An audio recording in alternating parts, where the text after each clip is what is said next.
Bonjour à tous, je vais proposer aux intervenants de s'installer. Il est 9 heures, l'heure du début de notre conférence. Bienvenue, mon nom est Cécile Maisonneuve et je suis la présidente de la Fabrique de la Cité. Je suis ravie de vous accueillir aujourd'hui pour... prenez place, je vous en prie. Pour cet événement consacré au rôle des villes comme acteurs globaux de la lutte contre le changement climatique. Alors, quand on parle de ville et de changement climatique, le lien ne va pas de soi. Le lien ne va pas de soi parce que dans un cas, on parle de temps. Une ville, c'est du temps parce qu'une ville, c'est du bâti, donc du temps très long. Une ville, ce sont des usages, vous et nous. Et là aussi, pour changer des usages, c'est extrêmement long. Et face à cette empreinte très longue dans le temps, il y a une urgence, l'urgence climatique. Elle est soulignée par maints et maints rapports. Récemment, on peut citer le rapport de la plateforme intergouvernementale sur la biodiversité et les services écosystémiques, qui nous a rappelé qu'un certain nombre de seuils d'irréversibilité étaient franchis. Plus récemment encore, cette fois-ci au niveau franco-français, on peut citer le rapport paru la semaine dernière du Haut Conseil pour le climat, qui souligne là encore l'urgence de l'action. Donc d'un côté du temps très long, de l'autre de l'urgence. Comment résoudre ça? Alors si on regarde l'objet ville, il est à la fois une chance, parce qu'une ville, c'est une concentration de talents, de ressources, de compétences, de moyens.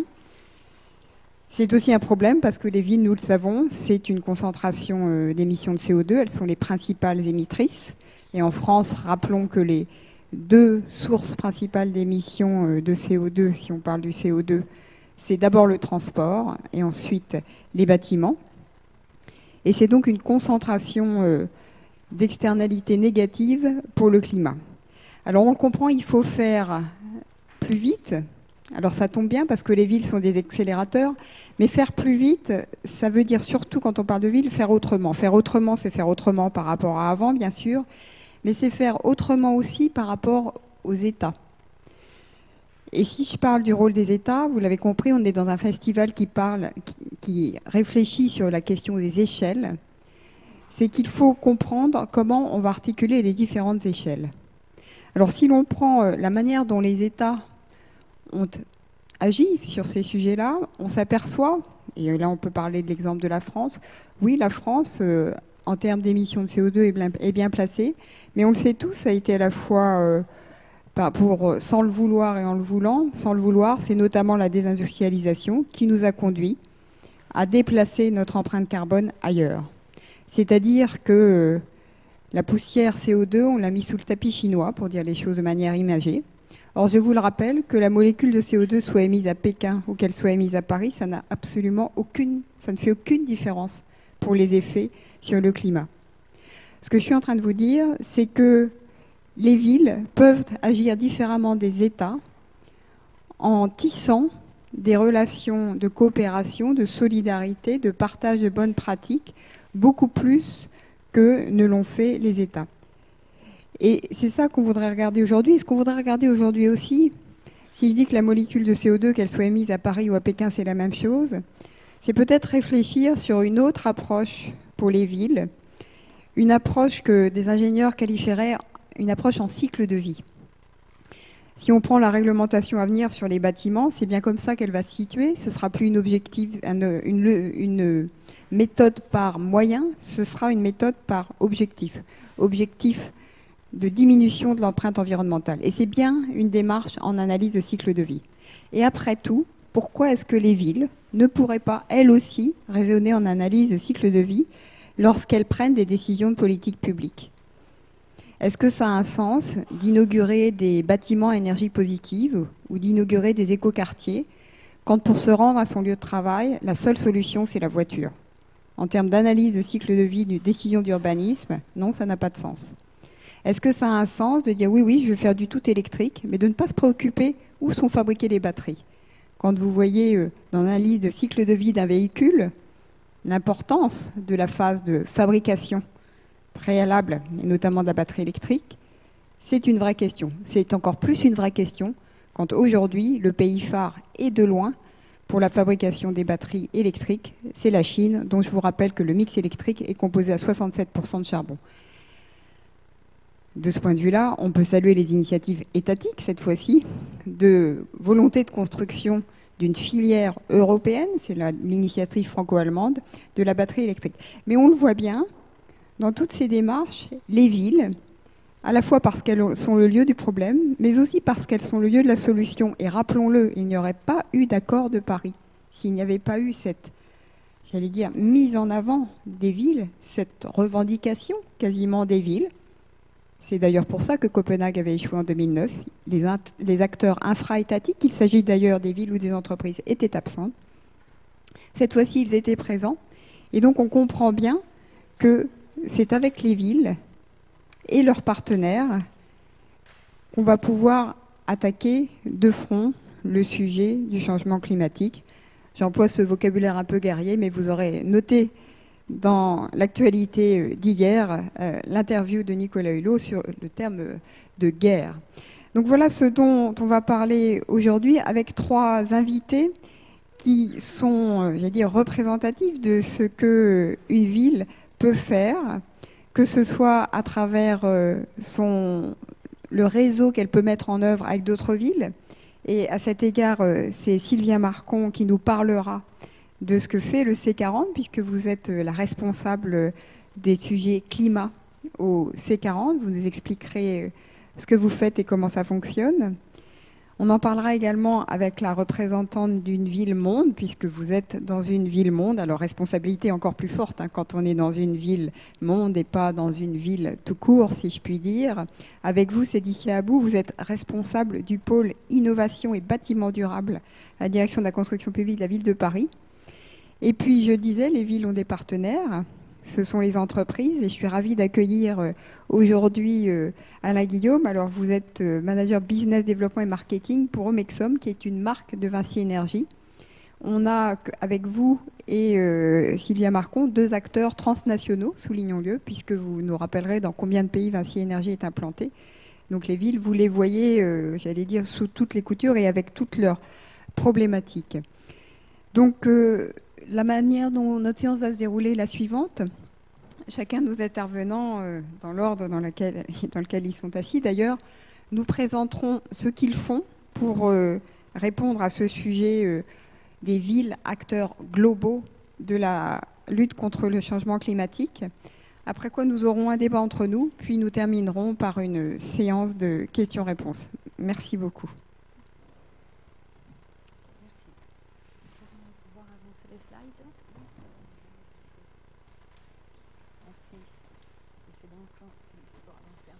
Super, merci beaucoup. Et merci beaucoup pour cette introduction. Merci à vous pour être présents et pour nous donner l'opportunité d'expliquer effectivement ce que c'est le C40. Alors, on est à peu près tous responsables de sujet climat au C40 parce que c'est vraiment un peu notre cœur de métier. Moi, je suis en charge de la présidence de ces réseaux de villes et je vous ai amené quelques slides pour rendre un peu plus facile la présentation et surtout pour parler moins. Donc, tout d'abord, pourquoi les villes? Pourquoi on a créé ce réseau et pourquoi on a ciblé les villes? Il a été rappelé en introduction, les villes, ce sont des hubs d'innovation. Ce sont les lieux où la plupart des ressources et la plupart des consommations mondiales arrivent, repartent. Donc ce sont des organismes, on va dire, énergivores. On consomme en ville 78% de la production d'énergie mondiale. Et comme vous le rappeliez, 70% des émissions de gaz à effet de serre sont à la charge des villes. Elles en sont à l'origine, elles en sont responsables. Donc c'est un lieu dans lequel, si on parvient à démontrer que la transition écologique est possible, on aura fait déjà, je pense, moitié du chemin pour parvenir à atteindre les objectifs de l'accord de Paris. Si c'est possible d'inverser la tendance dans ces hauts lieux de la consommation, de la production, je pense qu'on sera en bonne voie. Quel est le rôle du C40? Donc, c'est effectivement un réseau international. Le Le plan du monde n'est pas visible sur cette slide, mais vous voyez bien que les membres de ce réseau, donc 94 villes au jour d'aujourd'hui, sont distribuées dans toutes les régions du monde. Ce sont des villes qu'on appelle mégalopoles, donc dans lesquelles le nombre d'habitants est supérieur à 3 millions ou le sera d'ici à 2030. Ça représente 700 millions de citoyens et un quart de l'économie globale. Alors, parmi ces 94 villes, toutes ne sont pas des mégalopoles. Il y a 15 villes qui sont membres du réseau au titre de leur ambition climatique et surtout des solutions qu'elles mettent en œuvre. Donc, ce sont des villes de taille moindre, comme Copenhague, Vancouver, Oslo, mais que les premières, en pionnières, ont trouvé et implémenté des solutions climat, soit dans leur politique, soit dans leur plan urbain, dans leurs bâtiments. Donc le rôle du C40 est celui justement de démontrer que les objectifs que la science nous propose comme étant ceux nous permettant d'atteindre l'objectif de l'accord de Paris, c'est-à-dire rester au seuil maximal ou autour de 1,5 degré de trajectoire, est réalisable et c'est l'unique futur souhaitable pour les milieux urbains. Le C40, c'est ce qu'on appelle une data-driven organization. Donc, tout passe par la collecte, le traitement et se faire guider en fait par l'utilisation des données. Comment on met en œuvre la plupart du travail? C'est par l'identification de best practices, donc des bonnes pratiques que fonctionnent dans une ville, leur modélisation afin de permettre leur réplicabilité et évidemment leur adaptation au contexte géographique et administratif locaux dans d'autres villes. Lever des obstacles pour permettre aussi une accélération de l'action des villes, et on en parlera un peu plus tard, je pense, mais également justement influencer le dialogue global au-delà du C40 et donc de notre réseau de membres, au-delà de nos 94 villes et au-delà aussi de réseaux de villes, donc interagir avec les acteurs du monde privé pour justement solliciter cette innovation qui est nécessaire au saut en avant pour l'implémentation de l'accord de Paris, mais interagir aussi avec les gouvernements et les États pour faciliter la réglementation qui permettra aux villes d'aller plus loin. Et voilà. Notre gouvernance, donc, c'est une gouvernance bicéphale parce que le C40 est une organisation dirigée et créée par les villes. En 2005, c'est le maire de Londres, Ken Livingstone, qui a souhaité lancer cette dynamique globale. Il accueillait à Londres le G20 de l'époque et à l'agenda du G20, le climat n'était pas présent.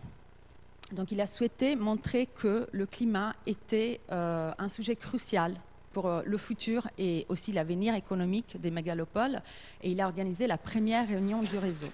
Donc c'est un réseau dirigé par le maire, ce qui veut dire qu'on a un comité de pilotage qui définit les programmes et les actions du C40 dans lequel siègent 17, comprises la présidence, villes globales. Et ces 17 villes sont élues dans leur propre région. Donc en Amérique du Sud, ce sont les villes d'Amérique du Sud qui ont élu Medellín et Santiago pour siéger au comité de pilotage. En Amérique du Nord, ce sont les villes nord-américaines qui ont élu Boston et Los Angeles.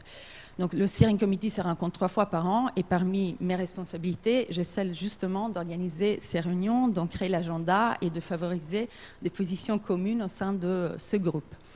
Je dis une gouvernance bicéphale parce que le C40 est une organisation à but non lucratif. Donc, on a un conseil d'administration dans lequel siègent des représentants de villes, mais également nos principaux donateurs stratégiques. Donc, le Steering Committee est présidé par notre présidente, qui est la ville de Paris, et donc Anne Hidalgo en tant que maire de Paris, et ce depuis 2016. Le conseil d'administration est présidé par Michael Bloomberg, qui est un de nos donateurs stratégiques. Comment, en détail, en fait, le C40 permet cette émulation et cette accélération de l'action climat dans la politique des villes du monde? C'est par des réseaux du réseau. Donc, ce sont des lieux, aujourd'hui il y en a 16, ce sont des lieux façon imagée, hein, ce sont des lieux dans lesquels les villes travaillent surtout à distance. Aujourd'hui, il y en a 16 et ce sont surtout les directeurs climat, les administrateurs, les responsables des transports de la ville, les responsables de la mission résilience qui travaillent ensemble dans ces 16 networks pour partager des bonnes pratiques, pour partager aussi des pratiques qui n'ont pas fonctionné forcément. C'est un lieu dans lequel justement on veut éviter que les villes répliquent les mêmes erreurs. Et elles sont partagées, comme vous le voyez, en, on va dire, politique sectorielle. Et ce sont les villes qui choisissent, en fonction des priorités de leur plan climat, si elles préfèrent travailler dans le workshop alimentation, eau et déchets, ou dans le workshop sur le transport.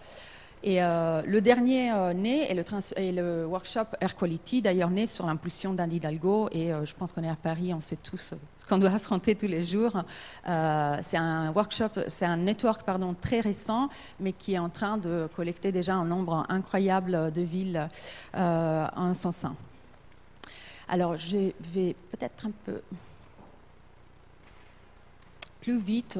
Voilà, il y a des workshops qui s'organisent tout au long de l'année et ce travail parmi, on va dire, ce travail horizontal des agents de ville et des responsables administratifs de ville dans le network du C40 nous permet publiquement de faire porter aux maires de notre réseau des déclarations communes, mais qui reposent sur des objectifs qui ont été discutés par le personnel technique.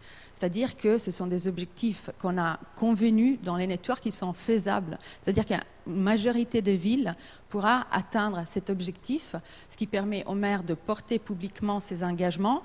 Et ici, je vous ai remis les 3 principaux engagements qui répondent justement à quelles sont les politiques sectorielles dans lesquelles les émissions de gaz à effet de serre aujourd'hui sont les plus urgentes à réduire. Le bâtiment, les transports et le secteur des déchets. Ce sont des déclarations publiques signées par plus de 20 villes chacune. Et ce sont des déclarations qu'on a présentées l'année dernière au Global Climate Action Summit qui s'est tenu à San Francisco. On pourra en revenir après quand on parlera justement de l'action mondiale des réseaux. Mais c'est pour vous montrer comment justement du local on peut passer au global par un travail en commun dans les villes et parmi les villes, surtout ce sont les agents de ville qui travaillent, et puis évidemment un portage public des responsables politiques.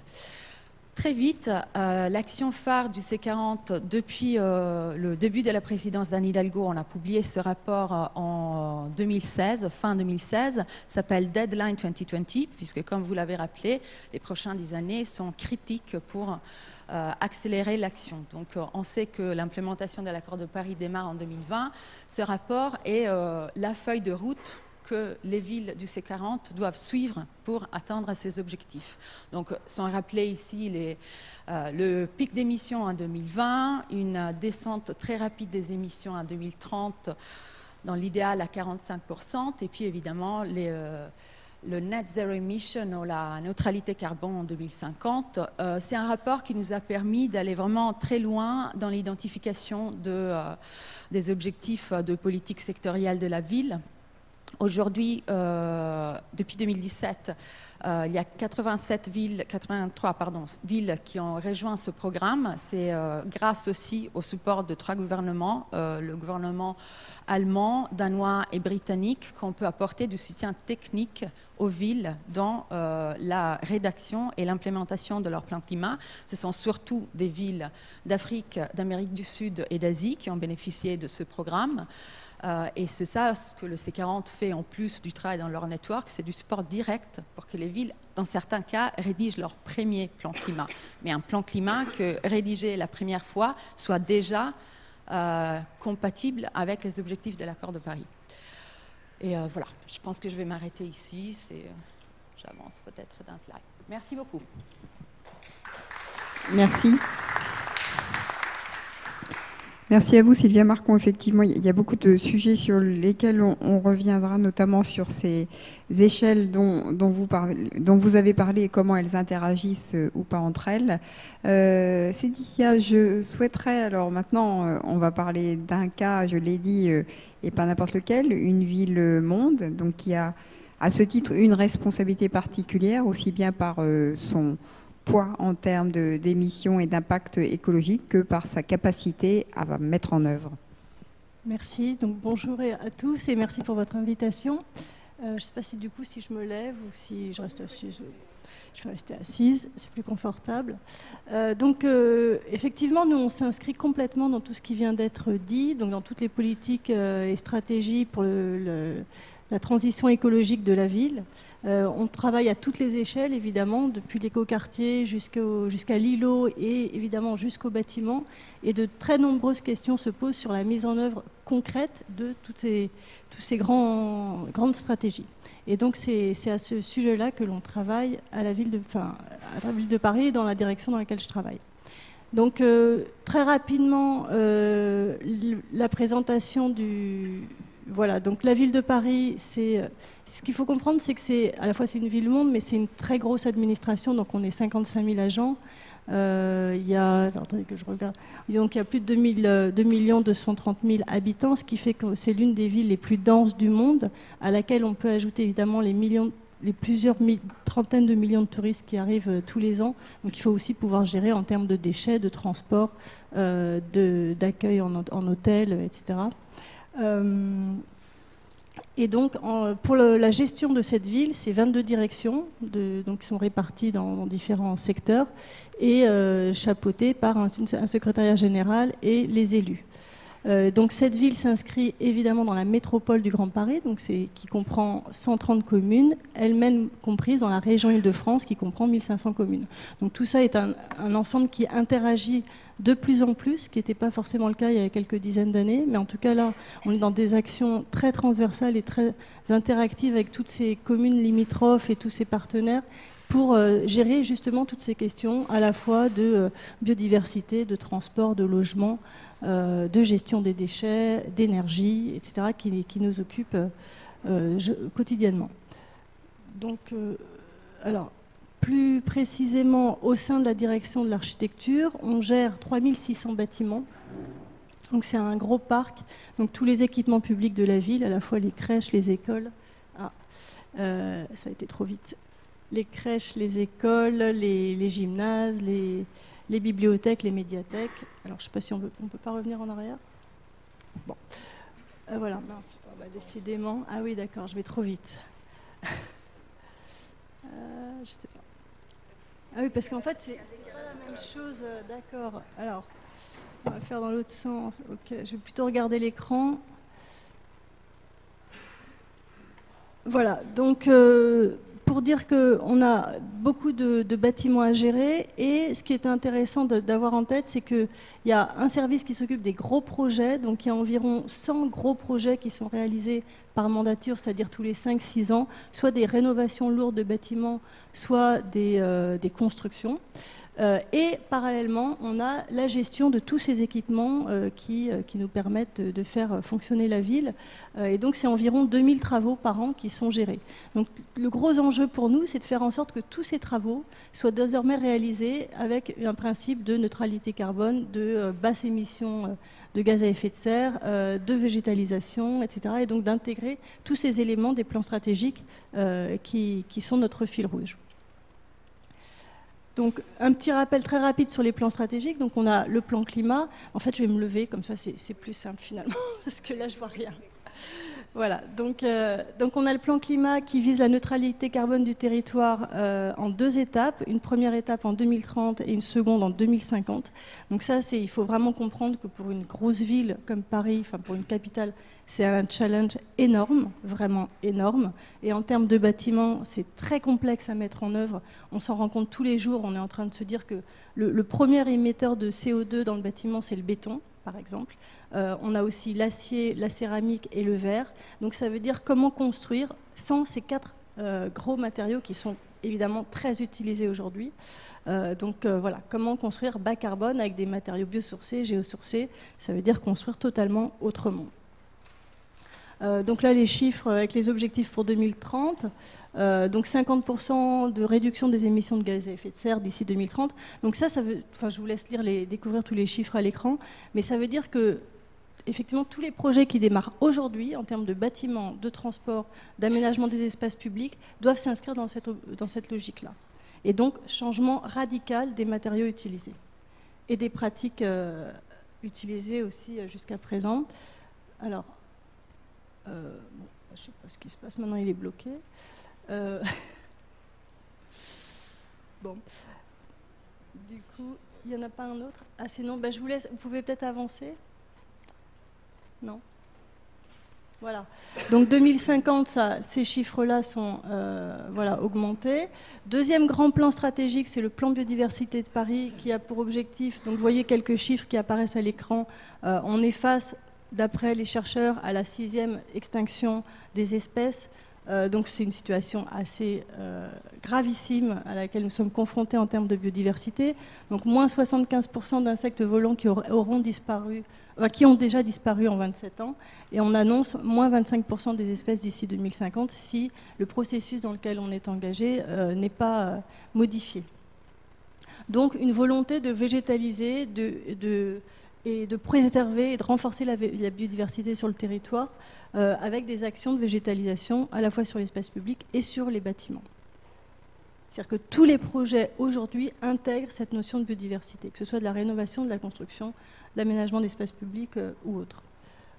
Donc je passe rapidement. Troisième grand plan stratégique, le plan économie circulaire, qui lui vise un objectif zéro déchet d'ici 2030. Donc ça aussi, ça veut dire des très gros changements dans nos pratiques. Aujourd'hui, le premier émetteur de déchets sur le territoire, c'est le bâtiment, encore une fois.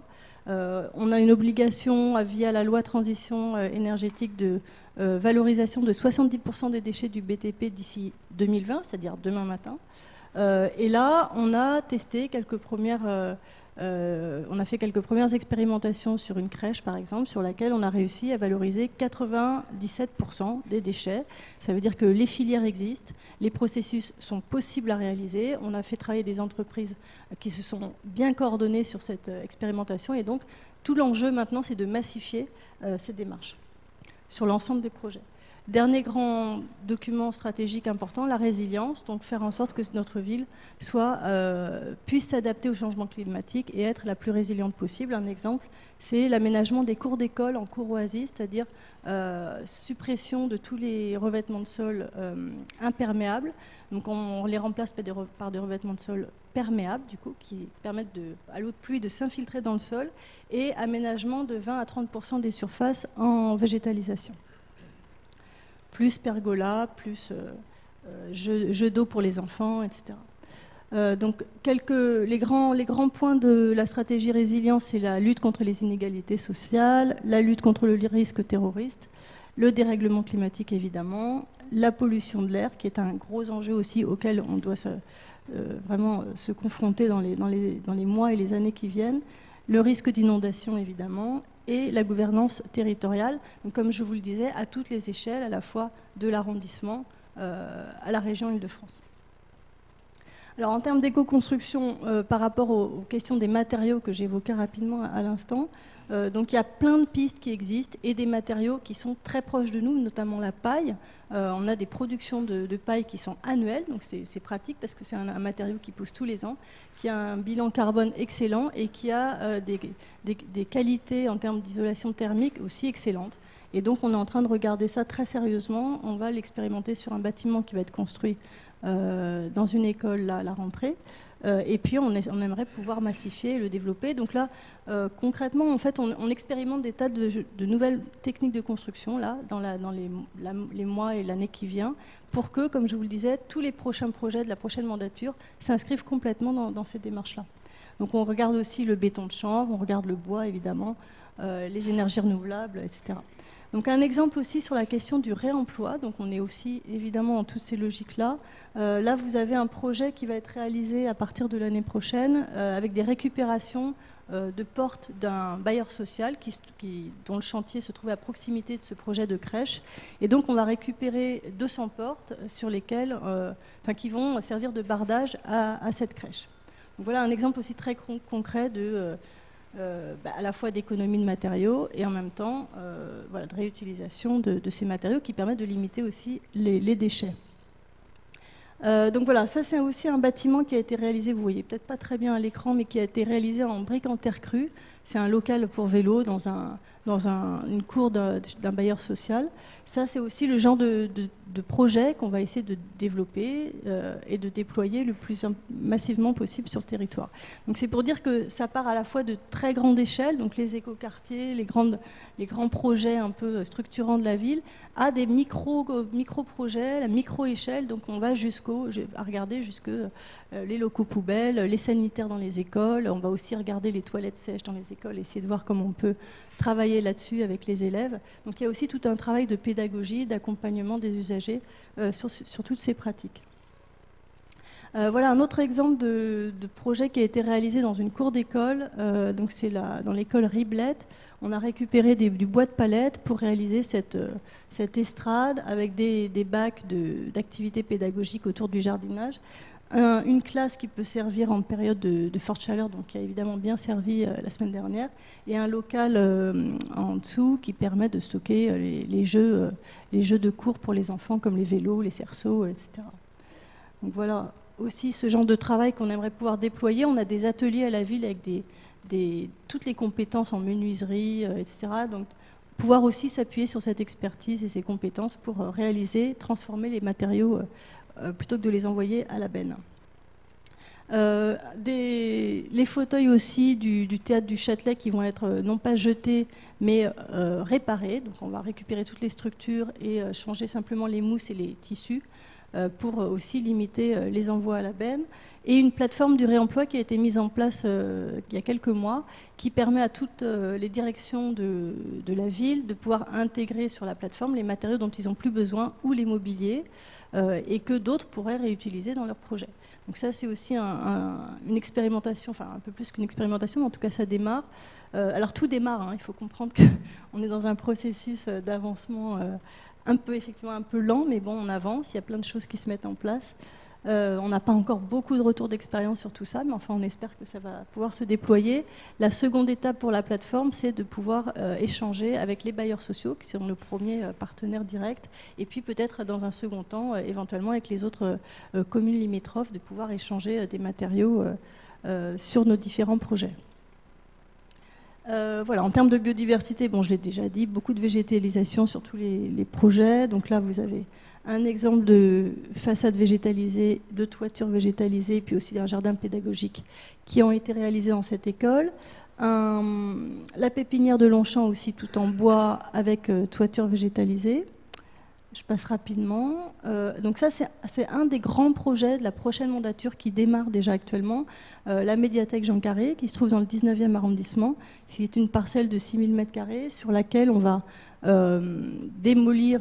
déconstruire le bâtiment existant, conserver toute la structure béton, et, voilà, et à l'intérieur, rapporter des matériaux biosourcés et le transformer donc en médiathèque pour une partie, pour un bâtiment.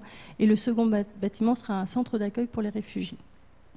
Donc avec aussi une interaction entre ces deux types de bâtiments pour que les réfugiés puissent aussi profiter des activités de la bibliothèque et de la médiathèque. Et en même temps, il y aura des activités de jardinage et d'agriculture urbaine sur cette parcelle.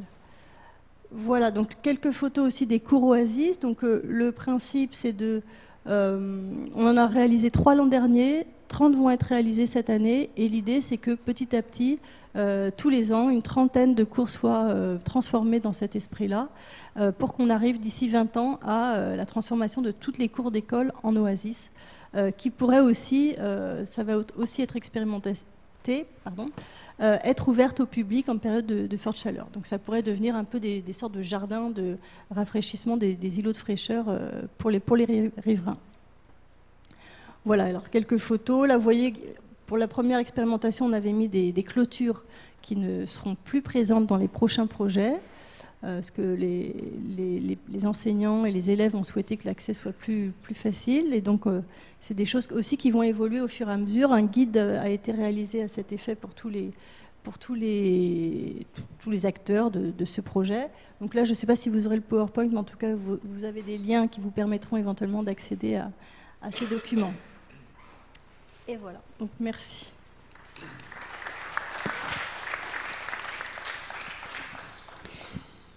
Merci beaucoup, Cédric Abou. Alors, on voit bien que les objectifs sont ambitieux et les délais relativement brefs. Donc ça, c'est une question pour vous, Alain Guillaume, comment est-ce qu'on s'adapte quand on est une entreprise face à ces délais extrêmement serrés, et est-ce qu'on a les moyens de répondre à ces demandes?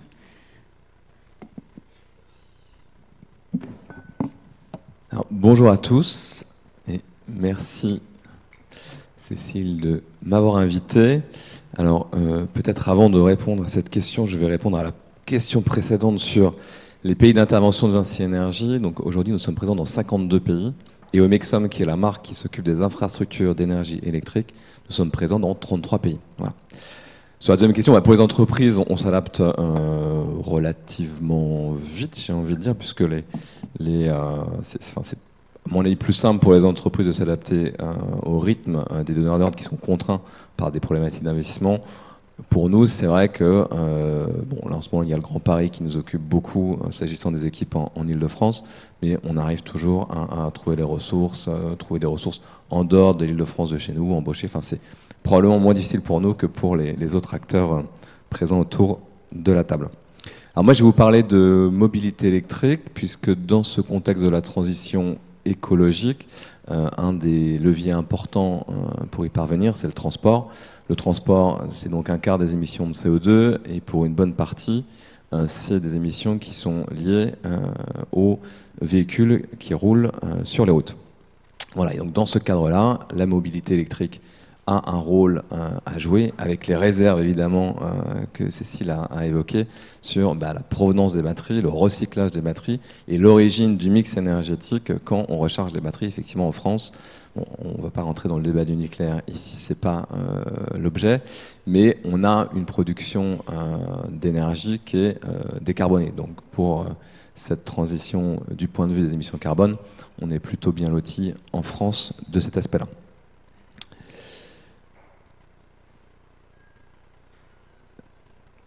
Ah, pardon, j'ai rappuyé. Donc voilà, en termes de tendance de mobilité électrique, on voit qu'on a un développement rapide des véhicules. Avec 1 million, on est passé à 2,6 millions de véhicules en finalement peu de temps, en 2 ans. Et les projections d'ici à 2040 font état d'à peu près 60 millions de véhicules.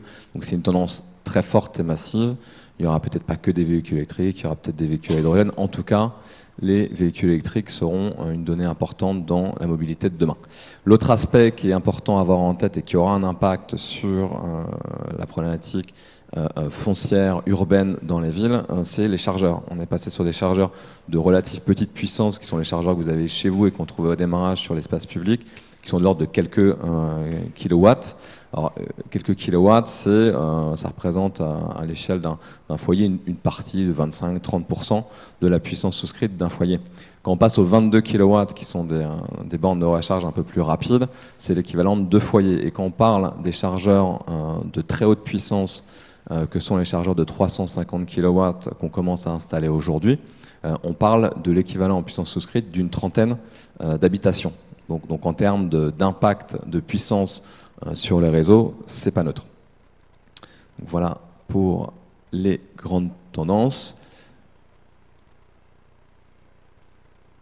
Et dans ce cadre-là, donc on a une très forte augmentation des véhicules électriques et des chargeurs qui est attendue d'ici à 20 ans. Et on ne sait pas en fait si ce sera linéaire ou pas.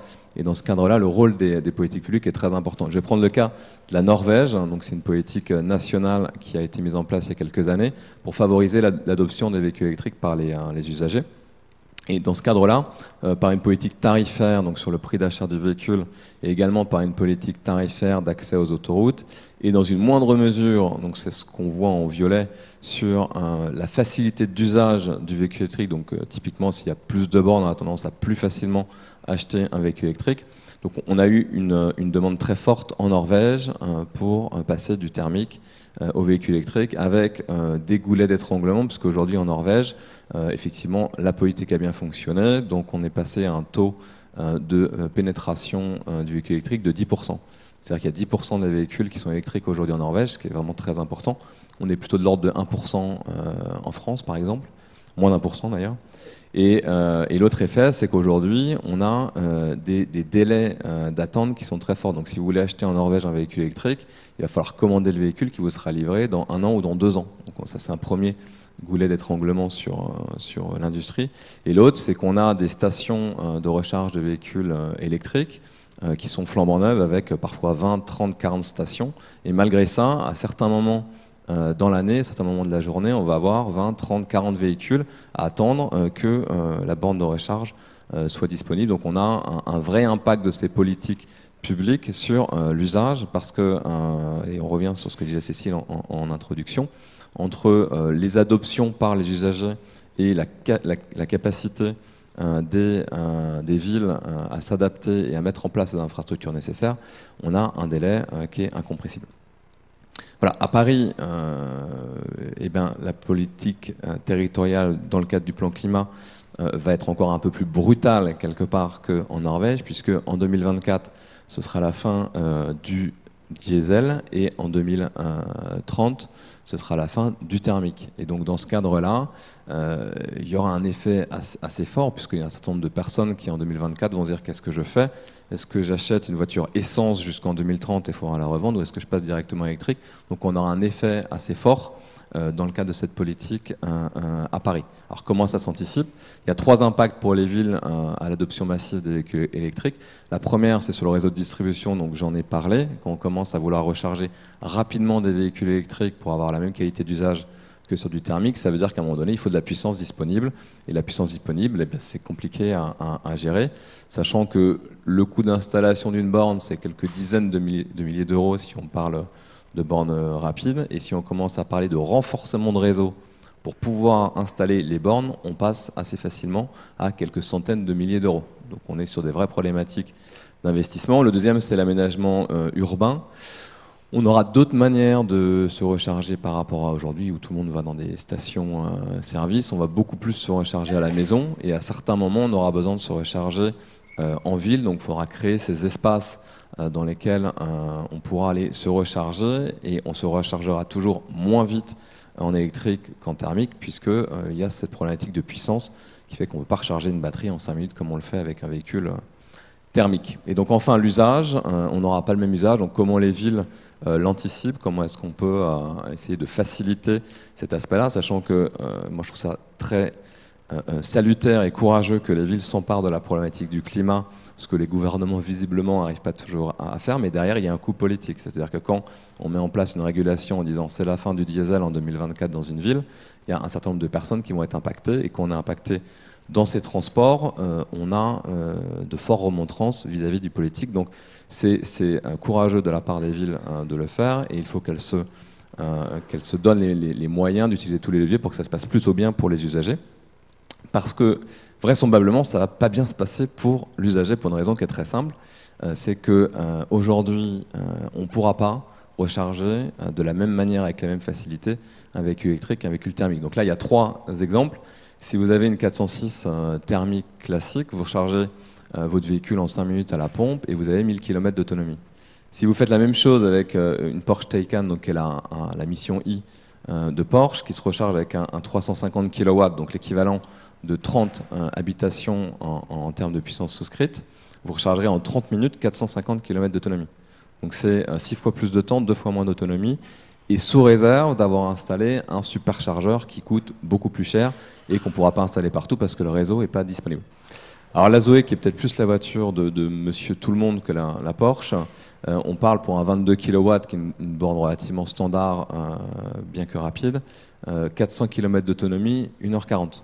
Voilà, donc on va recharger principalement le véhicule à la maison. Il y a quand même les 20%, on le recharge ni à la maison ni au bureau, il faut le recharger sur l'espace public et on aura envie de le faire tous au même moment.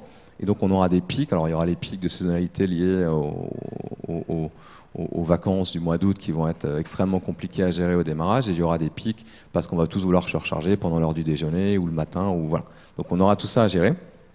Et donc c'est forcément sur l'usage qu'on va travailler parce que l'infrastructure est contrainte. Alors les leviers de l'action territoriale, certes il y aura le développement des infrastructures, de hubs de recharge, etc. Mais ça ne suffira pas et on ne pourra pas compter que là-dessus. Il y a la facilité de l'adaptation des usages, et donc juste après je vais vous parler de Data City qui est un exemple de la ville de Paris qui est très original et qui fonctionne bien, qui permet de donner des nouvelles capacités d'adaptation aux usagers, et donc de faire cette transition de mobilité un peu plus dans la douceur. Et le dernier aspect, c'est des nouveaux modes de gestion, puisqu'on va passer à de plus en plus, je pense, des villes et des territoires qui vont externaliser une partie de l'investissement, du risque et de la relation à l'usager, qui est un consommateur, en déléguant ce service-là. Donc on a là le sujet aussi avec la ville de Paris qui lance un appel d'offres de concession de la gestion des bornes de véhicules électriques sur les bornes existantes et sur la mise en œuvre de nouvelles bornes de très haute puissance dans le cadre d'un contrat de type concessif qui est en train de sortir actuellement. Voilà.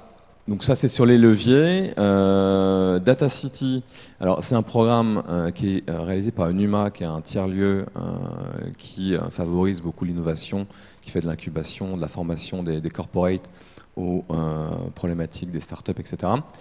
Ça réunit dans des programmes de quelques mois des grands groupes, des startups et des villes. Donc en l'occurrence, là, c'est la ville de Paris. Et tout ce petit monde se réunit régulièrement dans des temps assez courts, 4 mois, 5 mois, 6 mois, pour réfléchir à des challenges qui permettent d'améliorer un certain nombre de défis que la ville n'arrive pas ou arriverait mieux à résoudre en co-construisant des solutions avec l'aide des grands groupes qui apportent une partie de l'expertise et des moyens, et les startups qui apportent une partie de l'innovation. Donc un des challenges qui a été réalisé dans le cadre de la dernière saison de Data City, qui était la 4e, et dont les résultats ont été rendus publics à l'hôtel de ville de Paris il y a quelques semaines, ça a été comment accélérer la recharge des véhicules professionnels d'ici à 2024. Et donc ce challenge, donc comment ça a fonctionné? On était tous ensemble, donc la ville de Paris qui apportait ses experts, ses problématiques, son agenda, son défi, qui correspond à la problématique comme elle le sent, et les grands groupes qui venaient. Alors il y avait Total, qui est donc un pétrolier, mais qui s'oriente de plus en plus vers l'énergie renouvelable et la mobilité électrique. Il y avait autour de la table Enedis, donc le gestionnaire de réseau, qui nous informait sur les capacités disponibles, comment est-ce qu'elle peut gérer la problématique de cette croissance en termes de puissance, de demande de puissance. Et il y avait Sopra Steria, qui est un acteur qui travaille plutôt sur la data. Donc on a sélectionné, et puis Omexom dans Synergie évidemment pour la partie mise en œuvre de ce type d'infrastructure. Donc on a sélectionné un certain nombre de startups qu'on a ensuite vu en concours un peu plus restreint, et on a sélectionné Wintix à la fin. L'objet du travail qu'on a réalisé pendant 4 mois, c'était d'aider Wintix à dimensionner un outil cartographique qui permette à la ville de Paris d'optimiser son choix de positionnement de hub de recharge de véhicules électriques destinés aux professionnels dans le cadre donc de cette politique plan climat. Et donc Wintix a intégré dans son outil cartographique 3 types d'informations. Est-ce que le foncier est disponible avec les données de la ville de Paris? Est-ce que le réseau de distribution permet d'avoir des gros hubs de puissance et aussi des hubs qui dans le temps puissent augmenter en puissance, puisqu'on pense que plus il y aura d'usage, plus il y aura d'usage. Donc si vous mettez 10 bornes de recharge, elles vont rapidement être saturées parce que tout le monde va venir là. Donc il va falloir aussi s'assurer que dans le temps on puisse de manière dynamique augmenter la disponibilité. Et le 3e type de données, c'est l'usage. Et c'est là-dessus que c'est le plus compliqué de travailler. Donc là, pendant 4 mois, Wintix a travaillé avec l'aide de tous les grands groupes à interroger les usages des professionnels et principalement des taxis. Donc ça veut dire qu'on est allé voir G7, on est allé voir Marcel, on est allé voir un certain nombre de professionnels taxis pour leur demander alors, comment vous fonctionnez aujourd'hui. Et on a essayé de se projeter dans comment vous fonctionnerez demain en passant à électrique, avec cette problématique d'autonomie divisée par 2, cette problématique de temps de recharge qui augmente entre 6 fois, 20 fois, 30 fois en termes de temps, et comment est-ce qu'on peut essayer d'identifier avec vous votre mode de fonctionnement de demain. Voilà. Et donc, en 4 mois, on a eu un résultat assez fantastique, parce qu'on a un outil cartographique qui fonctionne, et qui est particulièrement utile à la ville de Paris dans le cadre de son appel d'offres de concession, parce que ça donne des outils d'aide à la décision d'investissement pour cibler un peu mieux comment mieux créer avec un meilleur coût-bénéfice les infrastructures de recharge de demain. Alors voilà un peu ce que je voulais vous raconter, puis vous dire que tout ce type de leviers doivent être mis bout à bout de manière à favoriser l'action des villes, puisque sans ces actions-là, on aura effectivement un problème en termes de CO2 et de climat. Voilà.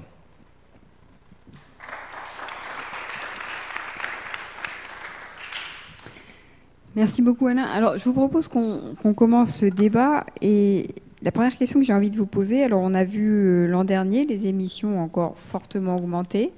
Donc en voyant tout ce que vous avez expliqué, on n'a aucun doute sur la volonté des villes de faire quelque chose, mais on peut poser la question de jusqu'à quel point peuvent-elles faire quelque chose. Et pour revenir sur l'exemple de la Norvège, qui à mon avis est très éclairant, la Norvège a mis en place ses premières mesures pour favoriser la mobilité électrique dans les années 90, au niveau national, avec des mesures fiscales très fortes. Donc, première question, vouloir, oui, le pouvoir, jusqu'à quel point les villes ont-elles réellement les moyens de mettre en œuvre ces ambitions-là? Juste un exemple, on a vu ce qui s'est passé en France avec la taxe carbone, le signal prix n'est plus présent, pour dire les choses à la manière d'un économiste sur le changement de motorisation. Vous avez rappelé les délais très très serrés dans lesquels il va falloir changer. Ça c'est un exemple de limite réglementaire. La limite par les usages a été rappelée également. Changer de motorisation, c'est pas seulement changer de technologie, en fait c'est changer d'usage et ça c'est difficile. Et puis vous avez cité un autre goulot d'étranglement qui est l'industrie. En matière de véhicules électriques, l'industrie ne suit pas pour répondre à la demande. Et j'ai envie de dire l'industrie pour répondre à la demande d'un véhicule abordable, hein, parce que s'acheter une Tesla, je ne sais pas combien de dizaines de milliers d'euros, ça c'est possible, mais des véhicules que tout un chacun puisse s'approprier. Donc ça c'est une question pour toute la table. Comment vous répondriez à cette question des moyens réels des villes pour faire face à cet énorme défi? Je commence par vous, Sylvia. Oui. Merci. Non, mais c'est une question très pertinente. Hein. Je pense que je vais faire une réponse peut-être facile, mais ça ne va pas être facile. Ça va être très compliqué. C'est un changement de paradigme. Vous rappeliez l'analyse cycle de vie. On est vraiment en train de on est un carrefour dans lequel il va falloir repenser les choses de façon beaucoup plus holistique que certaines mesures justement sectorielles. On ne peut pas penser la ville qu'à l'échelle de la ville. On doit penser la ville à l'échelle du territoire, à l'échelle de ses ressources, à l'échelle de son bassin d'emploi. Enfin, il faut vraiment monter justement d'échelle à chaque fois qu'on veut changer quelque chose. Et ce qu'on se disait tout à l'heure sur l'impulsion que les pouvoirs publics peuvent donner aux acteurs économiques, c'est une réalité. Est-ce que les acteurs économiques et les villes peuvent résoudre cette équation? Moi, je pense qu'aujourd'hui, il y a effectivement encore deux obstacles à lever. Faire ça de façon systématique, donc systématiser cette réflexion, quelque part vraiment poser les filtres pour que chaque marché public et chaque changement sur le court et long terme intègre cette nouvelle vision. Et donc ce n'est pas facile pour les villes d'entraîner les acteurs économiques à l'échelle globale, mais ça c'est l'échelle à laquelle on doit pouvoir le faire. Donc ça c'est un premier obstacle. Comment le font? Je pense qu'on reviendra là-dessus, mais je pense que la collaboration est essentielle. C'est d'ailleurs au cœur de l'accord de Paris, la mobilisation de tous les acteurs. Il n'y en a pas un qui doit agir plus ou moins que l'autre. Le pouvoir public, quand il dessine des objectifs clairs, un schéma pour y parvenir, il est construit avec tous les autres acteurs de la société civile. Ça, c'est vraiment au cœur de l'accord de Paris, tel qu'il a été rédigé par la France et signé par tous les autres, la plupart de parties prenantes. Le deuxième obstacle est évidemment la question financière, la question de l'investissement et la question de l'accès des villes au financement direct. C'est-à-dire que pour des villes énormes comme Paris et riches aussi, parce que la ville de Paris a aussi beaucoup de ressources, c'est aussi un problème. La ville de Paris a créé d'ailleurs un fonds vert, vous en parlerez peut-être, mais c'est un très bon exemple de comment les villes s'autonomisent aussi dans la mobilisation des investissements. Mais pour les villes du Sud, et quand je dis Sud, c'est vraiment Sud global, l'accès à l'investissement et au financement est aussi une question en réalité de compétences et de capacités au sein de la municipalité. Au sein de la municipalité, il n'y a pas forcément du personnel qui est en mesure de monter un projet intéressant pour des investisseurs. C'est peut-être bizarre de le dire comme ça, mais c'est une réalité. C'est une réalité qu'on observe dans plein de villes grandes et de taille moyenne. Donc, un élément de réponse que le C40 a construit pour justement lever cet obstacle est la construction et le lancement d'une initiative qui s'appelle Cities Finance Facility. Donc, c'est une organisation en soi qui agit en intermédiaire. Et ce qu'on apporte à la ville, c'est justement cette capacité d'analyser quels sont les enjeux, par exemple d'un grand projet d'infrastructure, comme la création d'une voie de bus pour le transit de masse, pour traduire vraiment directement de l'anglais. Analyser ses besoins, travailler avec la ville pour comprendre quelles sont les capacités internes et puis surtout traduire ça en un projet intéressant pour des investisseurs. Donc agir vraiment en interface avec des ressources du coup beaucoup plus importantes que celles de la ville et démarcher ensemble des investisseurs. Deuxième élément de réponse, mais c'est très initial et c'est une question encore, comme vous le disiez, et comme vous le disiez aussi, on est au tout début. On est en train de créer en fait ces filières, on est en train de créer ces solutions. Donc c'est un papier qui a été publié il y a vraiment pas longtemps par le C40 et par un institut qui s'appelle Overseas Development Institute et qui analyse la faisabilité d'une banque verte pour les villes. Une banque qui prêterait directement aux villes et une banque qui prêterait justement exclusivement pour des projets qui vont dans le sens d'une transition écologique. Ce sont les villes du Sud, encore une fois, qui seraient les bénéficiaires en premier. Et ce serait une banque qui mixerait un peu la logique de la banque verte et de la logique de la banque de développement. Et je pense que c'est intéressant à observer. C'est totalement ouvert à la consultation pour l'instant. On va voir quel schéma va faire cette proposition. Je pense qu'on se dirige aujourd'hui vers un besoin financier spécifique. Merci beaucoup pour ces réponses très intéressantes et notamment d'évoquer ce levier fondamental de la finance. Pour préciser ma question à vous, Cédric Abou, pour la remettre dans le contexte parisien, quand je parle de les villes ont-elles les moyens, jusqu'à quel point pensez-vous qu'en termes de gouvernance et de circulation verticale dans la ville, vous avez rappelé que l'administration de la ville de Paris, Paris a la chance, mais c'est peut-être aussi un problème quelquefois d'avoir une administration très solide avec 55 000 agents. Comment est-ce qu'on fait circuler tous ces éléments? Vous avez dit on est en train de créer les choses, vous êtes sur des voies extrêmement innovantes. La force de l'habitude, ça existe aussi dans les administrations. L'inertie de l'administration, j'en viens moi-même, donc on sait ce que c'est. Donc comment est-ce qu'on travaille là-dessus pour que les moyens qui théoriquement sont là, sur le papier ils sont là, s'activent? Alors, donc je ne réponds pas à la question de financement. Si vous voulez répondre, vous répondez, mais j'aimerais que vous répondiez à cette question de gouvernance, qu'il me semble qu'elle est clé sur la question de l'activation des moyens. Sur la gouvernance, bien sûr, c'est compliqué de changer les pratiques. Bien sûr, on a des habitudes de travail aujourd'hui où on a des cahiers des charges qui sont déjà rédigés et quand on fait un projet, on reprend le cahier des charges du projet d'avant et on continue. Donc toute la difficulté, c'est de faire évoluer tous ces documents, c'est de faire évoluer nos pratiques vers le bas carbone, comme on l'a dit. Mais globalement, on va dire que donc, tout le travail de notre pôle, c'est justement d'accompagner tous ces services dans les évolutions des documents et des pratiques dans les lancements des marchés et du travail avec les maîtres d'œuvre, avec les entreprises, etc. sur le terrain. Après, juste pour revenir, et donc il y a quand même une forte volonté des agents, il n'y a pas vraiment de résistance. Donc toute la difficulté, c'est de bien les accompagner quasiment un par un, de leur expliquer, voilà, maintenant le cahier des charges, il est plutôt comme ça.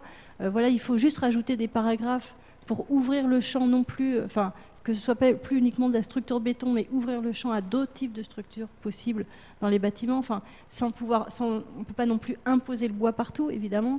On ne peut pas imposer un matériau unique, mais disons, l'idée, c'est d'ouvrir le champ des possibles et que les maîtres d'œuvre et les entreprises soient aussi acteurs de nous proposer des nouvelles solutions. Voilà. Donc, pour revenir sur la question du budget, c'est aussi important pour nous parce que c'est évidemment l'outil qui va nous permettre d'avancer ou bien au contraire ralentir notre action. Donc on a quand même fait une étude parce qu'on voulait vraiment en avoir le cœur net. On a pris un projet classique, on va dire en béton vert, enfin comme on a l'habitude de faire, que l'on a transposé en un projet alternatif complètement écologique. On s'est rendu compte à la fin, c'était pour un projet local pour jardinier de 100 mètres carrés, donc très basique, tout petit projet. À cette échelle-là, on a un surcoût de 3% avec des matériaux écologiques. Donc c'est quand même très faible. Donc on était entre 247 000 et 257 000 pour l'autre projet. Enfin bon, c'était vraiment très faible comme écart. Donc ça, encore une fois, ça montre que les filières existent.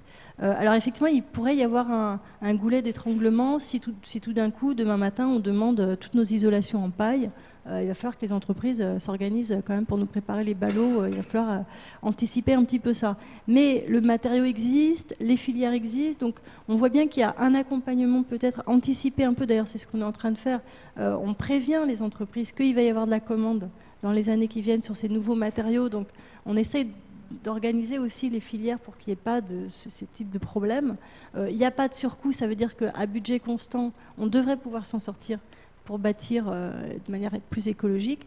Et l'idée par rapport à tout ce qui est véhiculé électrique, etc., c'est que dans le bâtiment, on est vraiment dans un croisement aussi de low-tech et high-tech. On n'est pas sur... Le low-tech, quelque part, ça coûte pas cher finalement. Ça veut dire qu'on supprime les VMC, on est beaucoup plus sur de la ventilation naturelle, donc on a moins de technologies coûteuses dans des bâtiments, et donc on revient à des solutions, on va dire, plus traditionnelles de la construction, des matériaux plus simples. On est en train de vouloir aussi réutiliser toutes les terres du Grand Paris, donc qui sont extraites des travaux du métro pour construire. Donc c'est aussi des circuits courts, donc c'est des réflexions aussi d'économie sur les transports des matériaux, d'économie sur les transformations des matériaux. Donc voilà, donc c'est aussi tout ça qui fait qu'on devrait pouvoir s'en sortir financièrement, en tout cas c'est possible. On commence à le voir aussi dans nos pratiques. Après, là où ça coûte plus cher, notamment sur la question du réemploi, c'est qu'il faut beaucoup de main-d'œuvre pour transformer les matériaux. Et donc là, on ne fait pas d'économie. Très clairement, quand on récupère des portes pour les transformer en bardage, on ne fait pas d'économie sur le matériau parce que voilà, il y a tout le travail de reconditionnement, de transformation du matériau. Mais néanmoins, on fait de l'économie sur nos déchets. Donc après, c'est des choix effectivement politiques, des choix stratégiques, mais qui sont possibles. En tout cas, à budget constant, on a pu voir que c'était possible. Et effectivement, après, il s'agit d'accompagner les services dans cette mutation, mais on y travaille voilà, tous les jours. Alors là encore, pour préciser la question des moyens, ce que vous avez évoqué, alors vous avez parlé d'un modèle concessionnaire, qui est une autre manière de financer les choses, mais est-ce que dans votre pratique des acteurs publics, dans ce contexte-là, vous voyez une évolution du dialogue et vous soulignez l'importance finalement du cadre que peuvent fixer les villes, qui est une direction pour innover, pour embaucher d'autres profils. Est-ce qu'à l'inverse, puisque vous parliez de la Norvège, est-ce qu'à l'inverse, une entreprise peut apporter sa vision, surtout quand elle a testé, on parlait des bonnes pratiques, des réseaux de villes, quand elle a testé des choses qui marchent dans d'autres villes. On avait fait sur le véhicule électrique un événement justement qui rassemblait Oslo et Amsterdam, et on voyait que sur la question de la localisation des bornes, sur la question de la gestion des pics de charge, de la gestion des batteries, parce que peut-être que finalement, demain, on ne sera plus finalement propriétaire de notre batterie, qu'il y aura un tiers gestionnaire des batteries électriques alors ce sera très intrusif, mais est-ce que sur tous ces sujets-là, vous, entreprise, vous estimez que vous avez un rôle de proposition? Comment est-ce que vous dialoguez différemment, puisqu'il faut faire les choses différemment? Voilà. Nous, on a très clairement un rôle à jouer dans la proposition, et on le fait depuis très longtemps. Je vais prendre un parallèle qui est lié à un volet de la transition écologique, d'un autre métier de Mexom, qui est l'éclairage public. Et là, depuis très longtemps, on va voir les villes pour leur dire, voilà, vous gérez aujourd'hui votre ville d'une manière assez classique, vous intervenez avec une notion de maintenance qu'on appelle au bordereau, c'est-à-dire qu'on s'est cassé, on va réparer. Il n'y a pas de notion de proactivité dans la manière ni de faire la maintenance, ni de concevoir les investissements dans une longue période de temps. Et pour autant, on connaît très bien le budget des villes parce qu'on est souvent bailleur avec des petits contrats d'1 an, 2 ans, 3 ans. Et ce qu'on leur dit depuis très longue date, c'est si vous prenez le même budget que vous le donnez à une entreprise pendant 8 ans ou 10 ans, dans le cadre d'un contrat qui intègre à la fois la partie ingénierie, travaux, opération et maintenance, et parfois même le financement, et là on change de cadre légal puisqu'on va rentrer dans un cadre de PPP. Mais si on n'a pas l'investissement, on sera dans un cadre de contrat de performance énergétique. Et là, on a des résultats qui sont vraiment très bons, avec souvent 30%, 40%, 50% d'économie d'énergie par rapport à l'existant. Donc on peut aller très loin. Et en général, ça prend relativement bien. C'est-à-dire que, je ne sais pas, sur le nombre d'approches en amont qu'on peut avoir vis-à-vis de nos bailleurs, j'ai pas de statistiques en tête, mais c'est peut-être la moitié ou un tiers du temps où ça finit par mûrir dans l'esprit de la collectivité, où elle finit par lancer des projets de ce type, quoi. Sur la mobilité électrique, pour reprendre le sujet, c'est un petit peu la même chose. On se rend compte qu'on est passé il y a une dizaine d'années d'une problématique où la puissance publique voulait mettre des bornes un petit peu partout pour mailler le territoire et rassurer les gens qui souhaiteraient passer au véhicule électrique qu'ils trouveraient une borne tous les 50 ou 75 km. Bon, il y a plein de bornes aujourd'hui qui sont installées, donc l'usager est rassuré.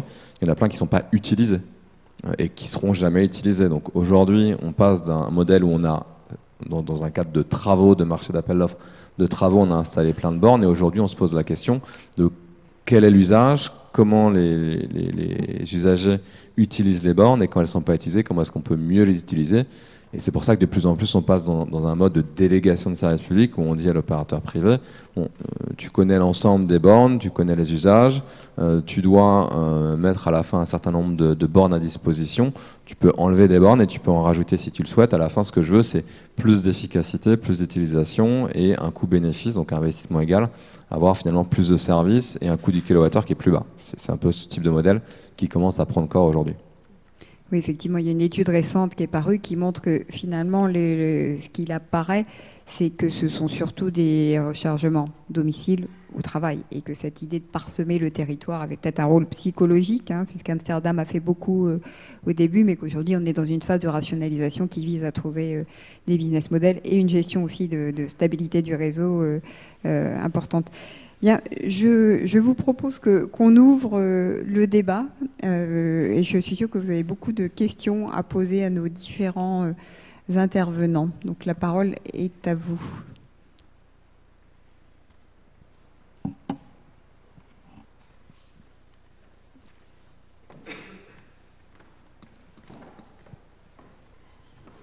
Bonjour. D'abord, c'était super intéressant comme débat. Enfin, c'est mon avis perso que je partage avec moi-même. C'est une question pour Monsieur Guillaume, en fait. On a beaucoup parlé mobilité électrique. Or aussi, on sait qu'aujourd'hui, en termes de production électrique, la France n'est pas vraiment au top, puisqu'on en importe, et que dès qu'on a des pics de froid, c'est un gros problème en France. Donc, l'électricité, c'est peut-être pas vraiment la solution finale. Est-ce que vous avez un plan B, et est-ce qu'éventuellement, ce plan B, ça pourrait pas passer par l'hydrogène? Juste un point, on est exportateur net, mais... d'électricité. Oui, mais on en fait venir aussi pas mal d'Allemagne. C'est logique, c'est le réseau européen. Pour le coup, l'impact CO2 n'est pas terrible. Quotidiennement, globalement, ça va, mais on est plutôt exportateur. Oui, voilà, c'est ça. En fait, c'est pas parce qu'il y a une puissance instantanée qui doit être disponible qui va être beaucoup plus importante qu'hier qu'en termes d'énergie, ce sera vraiment impactant. C'est-à-dire qu'aujourd'hui, c'est pas tellement la problématique de l'énergie consommée qu'on va devoir injecter dans les batteries qui est importante, que le fait qu'à un moment donné, dans un endroit donné, on va devoir avoir énormément de puissance disponible. Et c'est pour ça que je prenais l'exemple tout à l'heure, c'est-à-dire que quand on a un 350 kW, ça équivaut à la puissance instantanée que demanderait potentiellement une trentaine de foyers. En revanche, si on regarde l'énergie qui sera consommée par cette trentaine de foyers versus celle qui sera consommée à quelques heures de la journée, voire quelques dizaines de minutes dans la journée, si tout le monde se recharge en même temps, elle sera beaucoup moins importante que celle des foyers. Donc on ne parle pas tellement d'énergie que de puissance quand on parle de la problématique du réseau de distribution et de la capacité nécessaire à l'alimentation des bornes. Sur l'hydrogène, de plus en plus, c'est un sujet qui monte, et de plus en plus, j'ai l'impression qu'il y a un consensus pour dire qu'il n'y aura pas qu'une seule solution, et qu'à un moment donné, les véhicules à hydrogène auront leur place. Alors peut-être dans un second temps, et on revient sur les problématiques d'urgence qu'on a mentionnées. Là, on s'est lancé dans des infrastructures de mobilité électrique avec des systèmes qui fonctionnent. Il y a des alternatives qui sont aujourd'hui pas très matures, mais qui vont le devenir avec l'hydrogène. Et l'hydrogène a une grande qualité, c'est qu'on recharge son véhicule en très peu de temps. Et donc on revient sur un usage type thermique où on peut recharger ses 1000 km d'autonomie en quelques minutes, là où la mobilité électrique, j'en ai parlé, ce sera effectivement beaucoup plus long. Et après, il y a d'autres types de projets qui sont développés aussi dans le cadre de Léonard et dans le cadre du groupe Vinci, avec la route inductive, qui est encore une autre manière de penser à l'électrique. C'est en fait de déporter sur les infrastructures routières des recharges inductives qui vont venir recharger pendant que le véhicule roule les batteries. Alors ça marche extrêmement bien en labo. Quand on regarde les études, c'est super, ça fonctionne très bien. Ça permet d'avoir des batteries embarquées qui sont beaucoup moins puissantes. Donc on aura peut-être des batteries de 8 fois ou 10 fois moins puissantes avec une autonomie bien supérieure en réel dès qu'on sera... parce qu'on pourra se recharger un peu partout en roulant. Donc ça résoudra le problème des émissions carbone qui sont liées à la construction de la batterie et qui représente aujourd'hui le gros des émissions de CO2 du véhicule électrique si on regarde sur sa durée de vie entière. Donc c'est super. En revanche, ce type d'approche, ça ne marche que si c'est adopté à l'échelle à minima de l'Europe. Et donc on tombe sur une autre problématique qui est, au-delà des aspects techniques, et là le groupe de travail qui a été mis en place a démontré la pertinence technique, économique et la faisabilité de ce type de projet. Maintenant, c'est comment est-ce qu'on se donne collectivement les moyens de faire le lobbying nécessaire pour qu'il y ait une adoption à minima européenne, parce que si la solution est franco-française et qu'on s'arrête aux frontières avec les pays limitrophes, ça ne fonctionnera pas, évidemment. Effectivement, on pourrait retomber sur un sujet franco-allemand, s'agissant du débat entre l'infrastructure et le véhicule. D'autres questions? Merci. Il y a 3 questions, on peut peut-être les prendre groupées, comme ça on répondra ensemble. Oui, bonjour, donc je commence. Jacques Noël, donc la société Tomaro, éditeur de logiciels spécialisé dans l'énergie des bâtiments pour toute maille de territoire. J'aurais voulu revenir sur la question de l'analyse de cycle de vie et sur ce qui se fait donc ou ce qui se fera à l'échelle du bâtiment. Vous savez que la réglementation environnementale 2020 s'appuie sur l'expérimentation au plus c'est moins, qui donc est basée sur, pour le bilan carbone, sur une analyse de cycle de vie de chaque bâtiment. Donc première question, est-ce que vous pensez que c'est faisable à l'échelle quartier, ville, à d'autres échelles, ce genre de fiche? Aujourd'hui, le système, c'est un peu comme... c'est un système volontaire hein, où les industriels alimentent une base de données commune qui serait partagée par tout le monde pour que l'on puisse avoir pour chaque équipement, pour chaque matériau, une analyse de cycle de vie qui serve à faire le bilan carbone de l'opération du bâtiment. Est-ce que ça, c'est faisable donc à l'échelle du quartier, de la ville, hein, puisqu'on a parlé à ces échelles-là? Est-ce que ça doit être plus globalement au niveau d'un pays, au niveau d'un continent? Est-ce que ça doit être mis en commun? Enfin voilà. La question, c'est quelle est votre position sur cette question de la base de données INES des bâtiments qui servira certainement à d'autres échelles? Merci. Oui, merci beaucoup. Pour parler de la mobilité urbaine, si on reste strictement à une échelle urbaine, il me semble que la voiture électrique ne nécessite pas tant que ça de recharge. Enfin, nous, dans notre famille, on a une voiture hybride. Honnêtement, tant qu'on est dans Paris Intramuros, ça se recharge quasiment automatiquement. On a besoin de recharger 1 à 2 fois maximum dans le mois, ce qui est nettement inférieur à la fréquence de quand on devait aller à une station essence. Il me semble que c'est tout à fait gérable à l'échelle d'un mois de laisser garer notre voiture dans un parking Vinci pendant 2 heures, par exemple, 1 ou 2 fois par mois. C'est totalement gérable et j'ai pas l'impression qu'on ait besoin de mettre en place une infrastructure qui prenne des mois et des mois, voire des années à être pérenne ou en tout cas à être opérationnelle. Juste un point. Vinci n'est plus opérateur de parking depuis 3 ans maintenant. Bonjour, je me présente, je suis Sun Lam et je suis étudiant en Master GAED, Géographie, Aménagement, Environnement et Développement, et je voudrais poser une question très simple. Pour vous, quelles sont les villes modèles, puisque vous avez parlé de la Norvège, mais c'est un pays. Du coup, c'est un pays modèle en matière de transition écologique. Mais avez-vous des villes éco-responsables qui vous servent de modèle? Donnez 3, si vous voulez. Et 3 des villes qui sont vraiment des contre-exemples, des villes pas durables du tout, s'il vous plaît. Alors, Merci. trois questions. Analyse en cycle de vie et notamment changement de réglementation en matière bâtimentaire. J'ai envie de vous l'adresser. Ouais. Donc, oui, alors donc c'est un vrai sujet, cette question de la transformation de la réglementation thermique, donc qui va passer en réglementation environnementale à partir de l'année prochaine. Évidemment, comme vous disiez, couplé à l'analyse de cycle de vie. Donc on a participé avec d'autres villes, d'autres opérateurs, des maîtrises d'ouvrage, à toute une communauté ACV qui a été mise en place par l'ADEME il y a de cela 2 ans maintenant. Et on a expérimenté le label sur tout un panel de bâtiments pour différents usages, donc du logement collectif, du logement individuel, des équipements publics, etc., des bureaux. Voilà. Et donc on s'est rendu compte que l'atteinte des objectifs E+C-, d'une part, est assez complexe parce que les bâtiments qui sont construits aujourd'hui, enfin, si vous voulez, on arrive assez facilement au C1, mais difficilement au C2. Enfin, je pense que vous connaissez un petit peu le sujet. Donc, il y a des discussions sur les émissions carbone.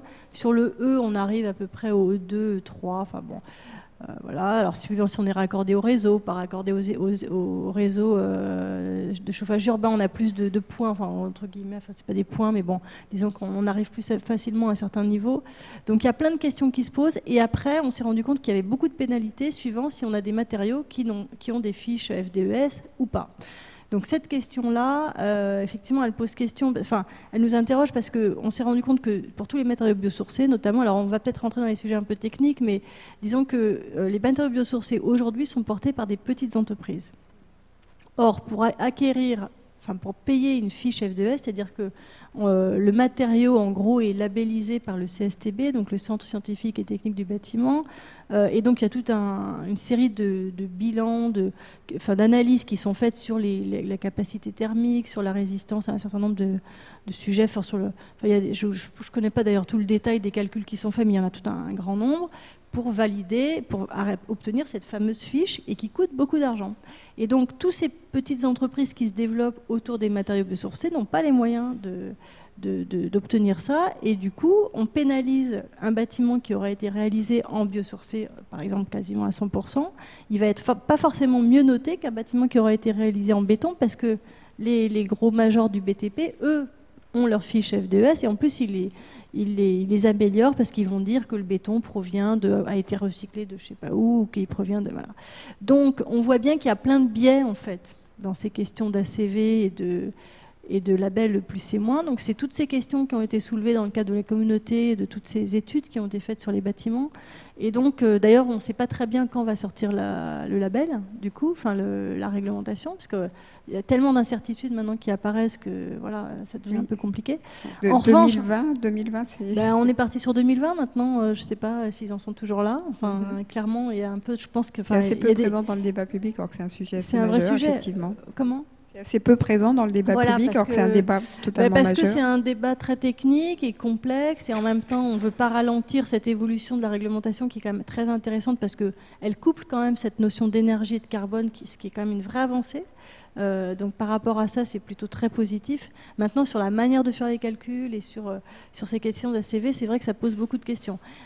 Pour répondre juste à votre question sur l'échelle de l'ACV, alors on s'est rendu compte, comme je vous le disais là à l'instant, c'est compliqué à l'échelle du bâtiment parce que sur chaque matériau, il y a plein de questions qui se posent et il y a plein d'incertitudes dans les résultats, dans les calculs, déjà sur un bâtiment. Donc à l'échelle d'un quartier, a fortiori, il y a encore plus d'incertitudes, mais il y a des gens qui le font à l'école des mines, donc il y a toute une équipe, Bruno Peuportier et tous les chercheurs qui travaillent là-dessus, qui travaillent depuis maintenant quasiment 20 ans là-dessus et qui sont experts sur tous ces sujets-là. Et donc évidemment ils ont testé l'ACV à l'échelle de quartier. On l'avait fait aussi à Paris sur l'écoquartier Claude Bernard aussi, on avait testé des choses. Donc ça donne des choses, ça donne des résultats. avec beaucoup de variabilité et beaucoup d'incertitudes, mais c'est intéressant aussi, ça permet d'avoir une vision aussi. Alors ça peut être croisé aussi avec les réflexions sur les métabolismes urbains aussi, qui ont été développées sur le BIM. Alors voilà, alors ça c'est le deuxième point, c'est vrai qu'on est en train de travailler aussi de plus en plus à intégrer tous nos projets en BIM, et donc qui sont aussi des outils pour coupler le bilan carbone, analyse de cycle de vie des projets à une approche informatique partagée, 3D, maquette 3D numérique, etc. Donc il y a aussi tout un travail qui, évidemment, donc j'ai pas parlé de ça parce que c'était pas forcément le sujet, mais il y a aussi tout un travail sur la numérisation des projets et le travail interactif entre tous les acteurs. Si ça vous intéresse, monsieur, je crois qu'immédiatement après, il y a un événement sur construire durable, donc ça s'enchaîne bien. Sur la question mobilité que vous avez posée, madame, je vais l'adresser à Alain, en rappelant juste un point, n'oublions jamais qu'à Paris, on est dans des paradigmes de mobilité totalement atypiques par rapport au reste de la France. Paris, première couronne, dès qu'on sort de la... Oui, mais voilà, donc, y compris par rapport à d'autres villes françaises, c'est totalement atypique, avec une énorme part modale de la marche, une énorme part modale des transports en commun. C'est pas du tout la réalité quotidienne en France. Je rappelle que 80% des déplacements domicile-travail, c'est la voiture, et que de plus en plus, on habite loin d'où on travaille. Alain. Oui, non, pour beaucoup de gens, la mobilité électrique, ça va bien se passer. Je suis assez d'accord avec vous, et a fortiori à Paris. Et là, je rejoins Cécile sur ce point-là. Ce qui ne veut pas dire que ça va pas mal se passer pour un certain nombre d'autres personnes. Un taxi, aujourd'hui, ça fait à peu près 800 km par jour. Voilà, donc là, on dépasse les fameux 450 d'autonomie quand on roule d'une certaine manière et qu'on a bien rechargé son véhicule. Ça, c'est le premier point. Donc, il va falloir se recharger à un moment donné. C'est pour ça que le challenge de la ville de Paris portait effectivement sur la recharge des véhicules professionnels. Donc, on a pris les taxis parce que c'était plus simple. Mais après, il y aura tous les autres types d'utilitaires qui vont être à prendre en compte. Tous les gens qui sont plombiers ou artisans, etc. Je ne sais pas quelle est leur habitude de mobilité, mais ce sera peut-être effectivement plus compliqué que pour d'autres. Et après, il y aura quand même un moment majeur dans l'année où ça va être très compliqué, ça va être le départ en vacances. Parce qu'on a toutes ces images de personnes qui attendent au péage avec des files monumentales. Bon, ça, il va falloir imaginer qu'à un moment donné, quand on décide de partir dans le sud de la France on va avoir une problématique de recharge. Et on travaille beaucoup sur l'autonomie des véhicules, même sur les véhicules de base. Donc là, je crois que c'est la Leaf de Nissan qui est passée de 22 kWh de capacité à 43. Donc c'est très bien, on va plus loin. Sauf qu'il faut les recharger. Donc quand tout à l'heure je prenais l'exemple de la Zoé avec du 22 ou 25 kWh de capacité, c'est 1h40 avec un 22 kW que vous n'avez pas chez vous. Si vous commencez à vouloir l'avoir chez vous, c'est 2-3 kW que vous aurez, 4,5 si vous avez une prise spécifique Green Up. Et dans ces cas-là, c'est pas 1h40, ça va être 10 heures. Et si vous avez du 43 kWh, ça va être 20 heures. Donc il y a des moments où vous aurez des difficultés à vous recharger. Et si effectivement on se dit bon, c'est une semaine dans l'année pour les vacances, oui, sauf que c'est une semaine qui est importante pour les gens. Et c'est pas quelques individus, ça va être beaucoup d'individus parce qu'on a déjà des files d'attente sur certaines stations thermiques avec 5 minutes en moyenne de plein. Donc vous imaginez si ça commence à être 30 minutes, 45 minutes, 1 heure, 2 heures, ça va être des files très très compliquées à gérer.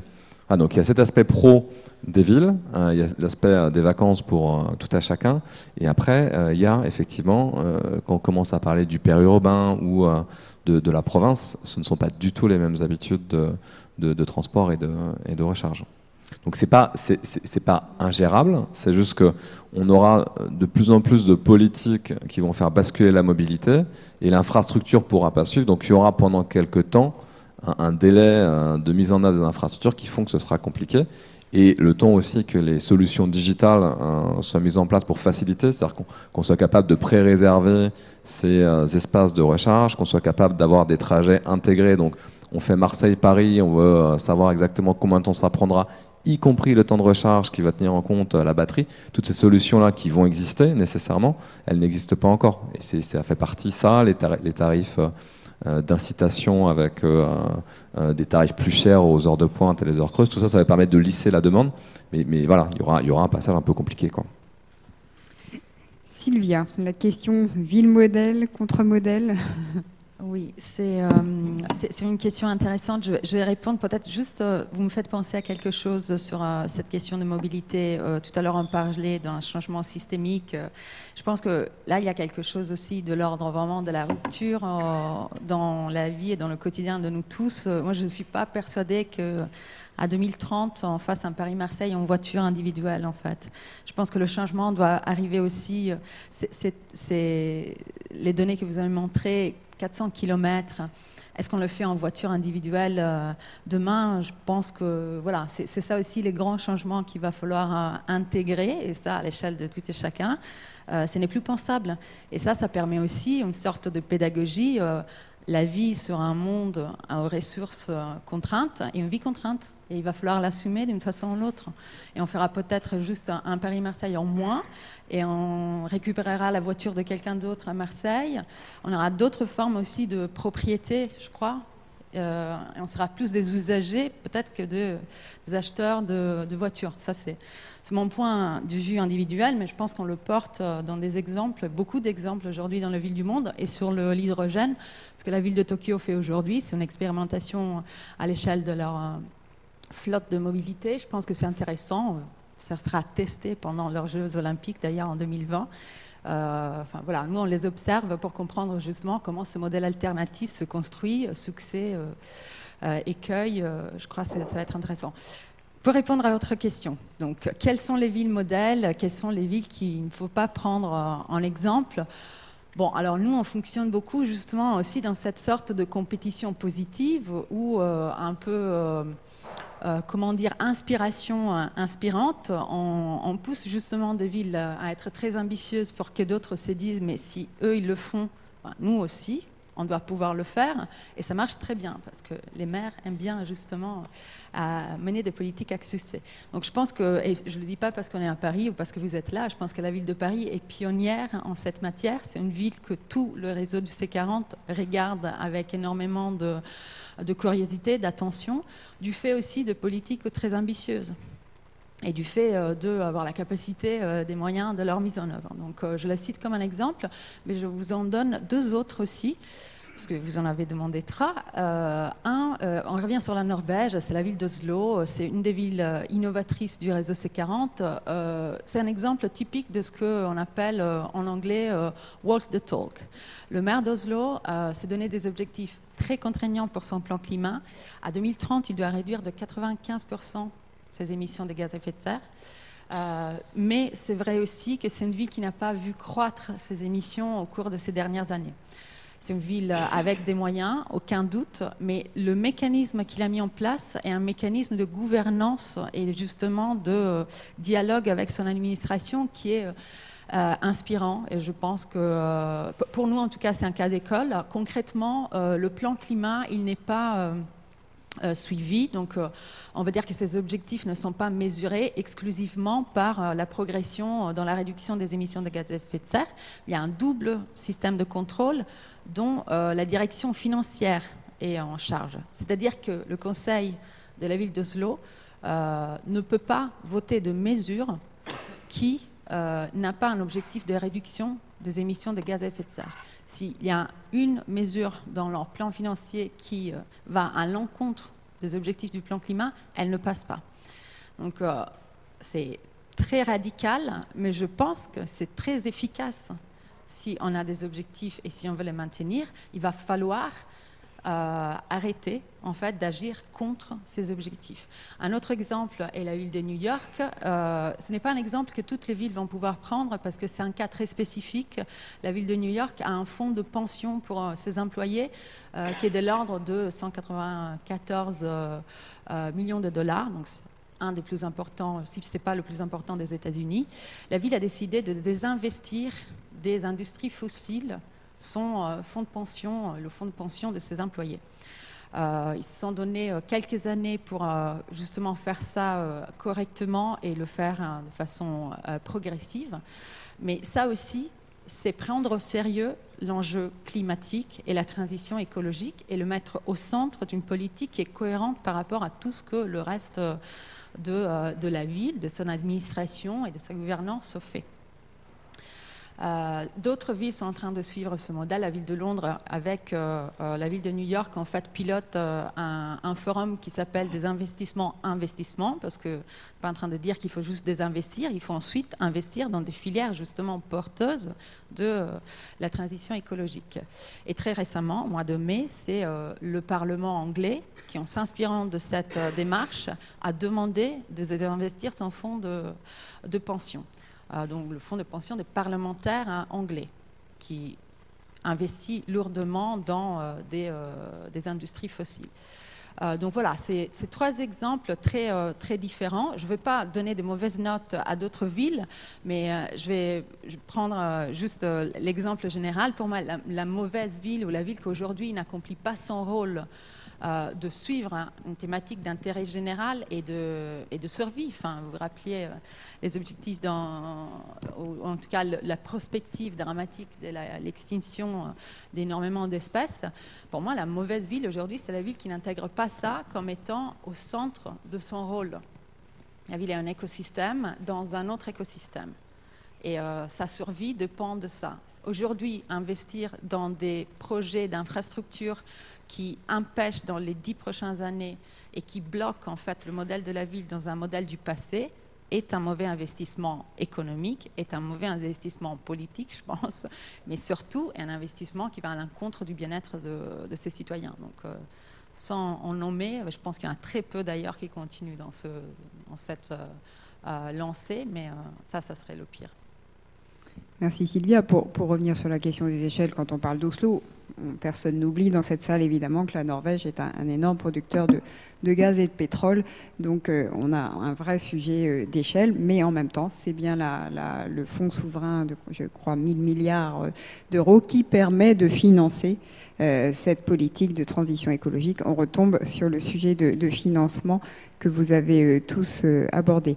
De manière générale, je vous remercie infiniment parce que vous avez vraiment dressé un tableau extrêmement à la fois dynamique, ambitieux et je trouve très volontariste de notre sujet parce qu'on pouvait partir un petit peu mal à l'aise avec ce sujet puisqu'il est à la fois immense et par moments on a l'impression que la tâche est au-dessus de nos forces, mais vous avez à la fois en montrant concrètement ce que vous faites aujourd'hui, les orientations que vous prenez, que vous insufflez, que ce soit à vos clients, partenaires et à vos organisations, montrer que la tâche est à portée de main. Donc merci beaucoup. Building Beyond, ça continue tout de suite. Je vous le disais, là maintenant on va parler de construction durable. Et si vous voulez revenir ce soir, on va parler des aéroports. Un aéroport en 2050, qu'est-ce que ce sera ? Et nous parlerons de commutateurs d'échelle. Merci beaucoup.